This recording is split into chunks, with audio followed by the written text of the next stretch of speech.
జూబ్లీహిల్స్ ఎన్నికల్లో కుట్రలు జరిగాయని ఆరోపించారు కవిత. ప్రభుత్వంపై వ్యతిరేకత ఉన్నప్పటికీ బీఆర్ఎస్ అనుకున్న స్థాయిలో పనిచేయకపోవడం వల్లే జూబ్లీహిల్స్ లో కాంగ్రెస్ భారీ విజయాన్ని సొంతం చేసుకుంది అన్నారు. బీఆర్ఎస్ నేతలు సోషల్ మీడియాలో ప్రచారం చేస్తున్నారు తప్ప క్షేత్రస్థాయిలో పనిచేయడం లేదని విమర్శించారు.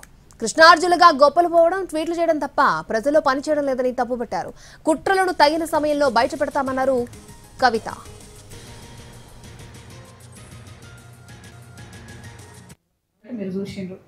ఏం జరిగింది? మొత్తం ఊర్లలో ప్రతి చోట ఎక్కడ పోతున్నా కాంగ్రెస్ వ్యతిరేకత ఉన్నది. అది మీకు కూడా తెలుసు.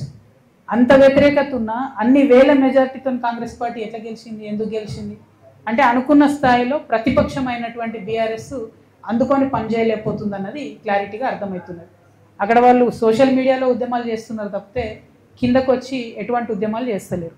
ఇంకొకటి పేరుకు కృష్ణార్జునులు అని చెప్పుకొని ట్వీట్లు పెట్టుకొని వాళ్ళది వాళ్ళు ఒకళ్ళు జబ్బ ఒకళ్ళు జరుచుకుంటూ తప్పితే ఒకళ్ళు వీపు ఒకళ్ళు జరుచుకుంటూ తప్పితే పెద్దగా క్షేత్రస్థాయిలో పనిచేయలేదని అర్థమైంది.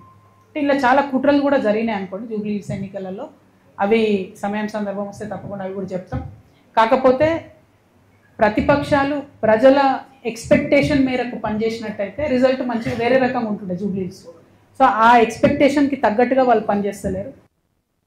నిన్న జూబ్లీహిల్స్ మెదక్ జిల్లా నర్సాపూర్ మండలం రెడ్డిపల్లిలో రింగ్ రోడ్డు వంకలు తిరగడానికి బీఆర్ఎస్ పెద్దల నేతలే కారణమని అన్నారు కవిత. రెడ్డిపల్లిలో హరీష్ రావుకు 400 ఎకరాల ఫామ్ హౌస్ ఉందని ఆరోపించారు కవిత. ఈ విషయం కేసీఆర్ కు తెలియదని, ఆయనకు తెలుసుంటే ఒప్పుకునేవారు కాదని అన్నారు కవిత. కేసీఆర్ కళ్లకు గంతలు కట్టి బీఆర్ఎస్ నేతలు ఇష్టం వచ్చినట్లుగా వ్యవహరించారని ఆరోపించారు.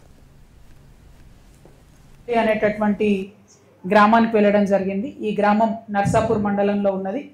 ఆ గ్రామంకి ఒక విచిత్రమైన పరిస్థితి ఉన్నది. ఒక పక్క ట్రిపుల్-ఆర్లో వాళ్ళ భూములు పోతున్నాయి, ఇంకొక పక్క కాళేశ్వరంలో వాళ్ళ భూములు పోయినాయి, ఇంకొక పక్క రైల్వే లైన్ వాళ్ళు వచ్చి సర్వే చేసిపోయారు. అది ఎటుదిక్కు వస్తుందో అర్థం కాని పరిస్థితి ఉన్నది. అంటే ట్రిపుల్-ఆర్లో నర్సాపూర్ మండలంలో 13 విలేజెస్లో ఉన్నటువంటి భూమి పోతున్నటువంటి సందర్భం ఉన్నది. కానీ రెడ్డిపల్లి ప్రత్యేకం ఎందుకంటే అక్కడ దాకా మంచిగా వచ్చిన రింగ్ రోడ్డు రెడ్డిపల్లి రాగానే ఇట్లా వంకర పోయింది. మరి ఎందుకోసం వంకర తిరిగింది రింగ్ రోడ్ అని వారిని రైతులను అడిగితే పెద్ద నాయకులు దాదాపు 3 పేర్లు చెప్పిన బీఆర్ఎస్ పార్టీలో ఉన్న పెద్ద నాయకులవి.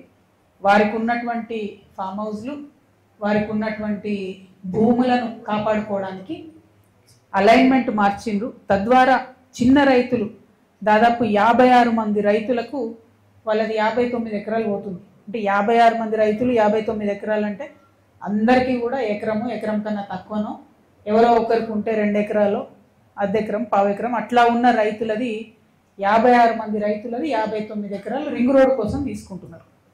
మరి పెద్దవాళ్ళు ఎవరు అని అంటే ఒక దగ్గరనేమో రెడ్డిపల్లి, చిప్పల్తిర్తి, తునికి ఈ 3 గ్రామాల మధ్యలో ఒక 400 ఎకరాల ఫామ్ హౌస్ వచ్చింది.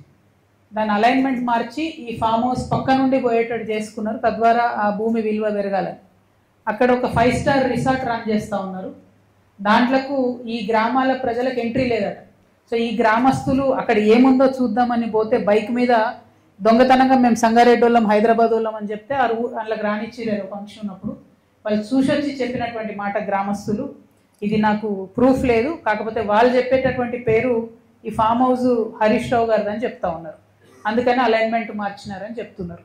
ఇట్లాంటి విషయాలు కేసీఆర్ గారికి తెలిస్తే ఎట్టి పరిస్థితుల్లో వాళ్ళు ఒప్పుకునేవారు కాదు. ఇది నేను ఇక్కడ అబ్జర్వ్ చేసిన నిన్న మెదక్లో. ఎందుకు ఓడిపోయినాం మెదక్ అని ఆలోచన చేసి ఇట్లాంటి పనులు చేయడం వల్ల ఓడిపోయాను. కేసీఆర్ గారి కళ్ళకు గంతలు కట్టి ఇట్లాంటి పనులు చేయడం ద్వారా ఓడిపోయాను.